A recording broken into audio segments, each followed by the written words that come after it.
My dissertation is on domestic violence in India, and I wanted to examine the ways in which survivors of domestic violence engage with the violence and how they perceive the violence to be. And so I was looking at coping strategies. I study American politics, essentially agenda setting, how the public agenda gets set and how particular issues get framed and how that framing affects public opinion and public policy. My dissertation examines the rise of political anti-slavery in the North from about 1845 up to the mid-1850s. I think that if it hadn't been for the grant that I got from Mr. Miller, I think that I probably wouldn't have come here. I think that knowing what I know now, I would have come here for free. I probably would have paid to come here, actually. It's been a remarkable experience. Well, if I had not received this award, I would have had to teach for a year. Teaching a full-time, course with trying to understand what these women are trying to tell me and trying to present them in a certain sensitive way would have been very difficult.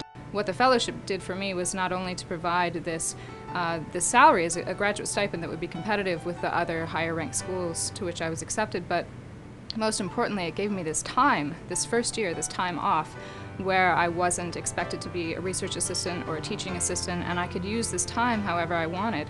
And I choose to use the time by looking around the department and figuring out who I wanted to work with, and so essentially I used those hours to volunteer. It really helps when a graduate student doesn't have to think about, at the end of the month, how much money there is on the bank balance. And for the first time in 5 years, I didn't have to bother about how much, whether I had to budget this or budget that. The money was incredible, and I wouldn't be here without the money, but I think even more than that, it was the kind of care and sincerity that was signaled through the money, that there are people behind me. I feel like he's rooting for me, and that really meant something coming in here, and it means something still today.